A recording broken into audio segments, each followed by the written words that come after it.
गौतम जी, आज यहाँ इस नवादा ग्राम सभा में किस प्रकार की मीटिंग कर रहे हैं? सबसे पहले आपको बहुत बहुत धन्यवाद कि यमुना पार की तहसील करछना, करछना का ही विकासखंड करछना और विकासखंड करछना स्थित एक ग्राम सभा नेवादा है।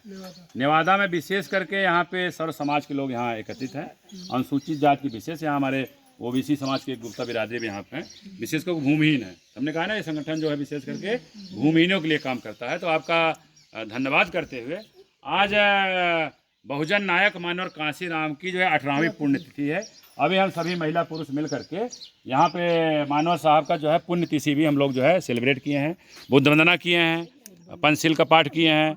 और उसके उपरांत जो है कि मानवर साहब की जो विचार की थी कि बहुजन समाज की गैर राजनैतिक जड़ें जब तक मजबूत नहीं होंगी तब तक बहुजन समाज की राजनीति कभी भी कामयाब नहीं होगी। तो बहुजन समाज की गैर राजनीतिक जड़ों को मजबूत करने के लिए लगभग 1 घंटे का इन महिलाओं को या हमारे जो पुरुष साथी हैं इन सभी साथियों को कैडर दिया गया है। कैडर में इनको आज से एहसास हो गया है कि जैसे इनको आभास क्या हुआ कि ये लोग यहाँ की शासक कौमें रही हैं, हुक्मरान कौमें रही हैं, राजा रजवाड़े रहे हैं।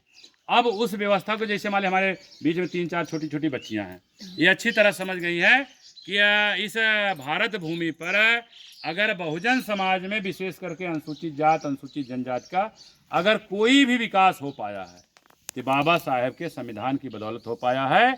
और इस समय नवरात्रि का समय चल रहा है और हम जिस भी गांव में जा रहे हैं सभी गांव में दुर्गा पंडाल लगा हुआ है। इनको आज सच्चाई का और झूठ का, सत्य और असत्य का एहसास हो गया है। हम किसी धर्म की आलोचना भी नहीं करते हैं, न बुराई करते हैं।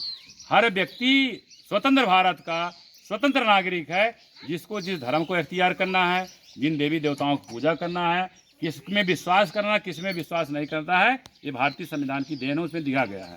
तो आज ये लोग जो है कि कौन अच्छा है कौन खराब है, क्या सत्य है क्या असत्य है, सच्चाई और झूठ के बीच का जो अंतर है इन्होंने अच्छी तरह से ये सब जान गए हैं। इनका जो केवल एक मुद्दा निकल के आया, यहाँ पर जितनी महिलाएं जितने पुरुष साथी हैं सबका ये कहना है कि हमारा जो नेवादा गाँव विशेष करके अनुसूचित जाति के लोग हम बते हैं, ये भी आबादी भूमि इनके नाम नहीं है। कब यहाँ कोई कंपनी आ जाए, कब इस पे बुलडोजर चल जाए, कोई भरोसा नहीं है। मतलब कि इस देश में बाबा साहेब के संविधान लागू होने से हम सब भी भारत के नागरिक हो गए, लेकिन देश की आज़ादी का 78 साल बाद भी इन सब के घर के अगवारे पिछवाड़े साग सब्जी बोने की जमीन नहीं है।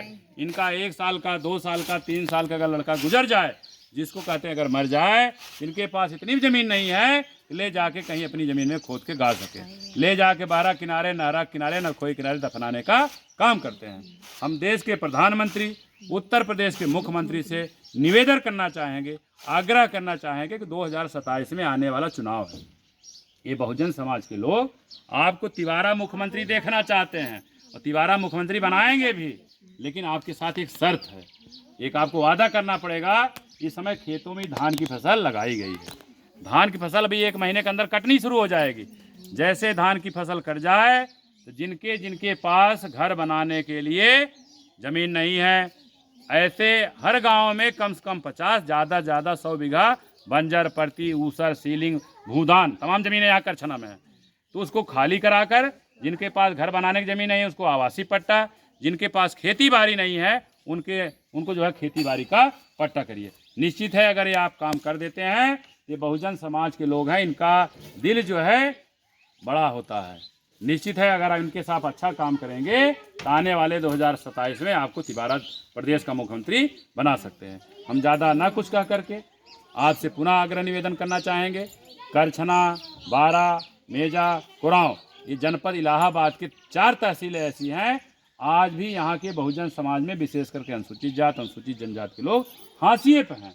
इनको मुख्य धारा में लाने के लिए जो एक सूत्री कार्यक्रम डॉक्टर अंबेडकर वेलफेयर नेटवर्क, जिसको हम डान कहते हैं, डान का काम है कि भाई उसका एक सूत्री काम है कि जितनी ज़मीनें दिख रही हैं सबका राष्ट्रीयकरण करिए।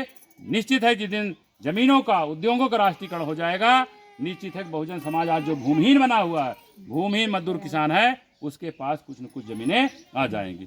निश्चित है कि एक आशा और विश्वास के साथ माननीय मुख्यमंत्री जी, माननीय प्रधानमंत्री जी, आप यमुना पार जो करछना तहसील है, करछना में जो नेवादा जैसे सैकड़ों गांव है, आप इन क्षेत्रों में धान की कटाई होने के बाद लेखपाल कानून को, डीएम को, एसडीएम को निर्देशित करके ये काम कराना सुनिश्चित करेंगे। एक आशा विश्वास के साथ निश्चित है कि हमारे गुरु जी ने कहा है, बिन हवन पत्ता हिलता है, बिन लड़े ने हिस्सा मिलता है। अब ये लोग अपने अधिकारों के प्रति सचेत हो गए हैं, जागरूक हो गए हैं। ये इस लड़ाई को तब तक जारी रखेंगे जब तक इनके पास आवासीय पट्टा, कृषि कार्य का पट्टा नहीं हो जाता है। तो आपका आभार व्यक्त करते हुए सोशल मीडिया का जो भी साथी इस चैनल को देख रहे हैं, आगामी 19 अक्टूबर को 12 तहसील में जो है कार्यक्रम है जहां पे सबको पहुंचना है। आगामी 26 नवंबर को संविधान दिवस इलाहाबाद में मनाया जाएगा। संविधान जिंदा रहेगा, संविधान सुरक्षित रहेगा, संविधान में ही हमारे हक अधिकार सुनिश्चित है, तभी जाके कुछ मिल पाएगा। तो संविधान के सम्मान में, संविधान के सुरक्षात्मक दृष्टि से हम लोग जो है संविधान दिवस की 75वीं वर्षगांठ मनाने के लिए 26 नवंबर को इलाहाबाद में लगभग 5000 लोग यमुना पार से पहुंच रहे हैं। तो जो साथी सोशल मीडिया देख रहे हैं, आप भी अगर भारतीय संविधान में विश्वास करते हैं, ये जो ग्रास रूट पर हाशिए पर हमारे रहने वाले बहुजन समाज हैं, इनके उत्थान की बात करते हैं, इनको मुख्य धारा में लाने की बात करते हैं, तो आप जो है कि 19 अक्टूबर को जो है कि 12 तहसील में और 26 नवंबर को इलाहाबाद में जो धरना प्रदर्शन स्थल है वहाँ कार्यक्रम रखा जा रहा है। आप सम्मान उस कार्यक्रम में आप सभी साथियों का स्वागत है। आप जो भी साथी सोशल मीडिया को देख रहे हैं, इस सोशल मीडिया को ज़्यादा से ज़्यादा लाइक करिए, सब्सक्राइब करिए, शेयर करिए, कमेंट बॉक्स में अपनी रिप्लाई जरूर दीजिए। निश्चित है लड़ेंगे, जीतेंगे। इस उम्मीद के साथ सभी साथियों को आभार व्यक्त करते हुए जय भीम, नमो बुद्धाय, जय भारत, जय बहुजन समाज, जय भारतीय संविधान।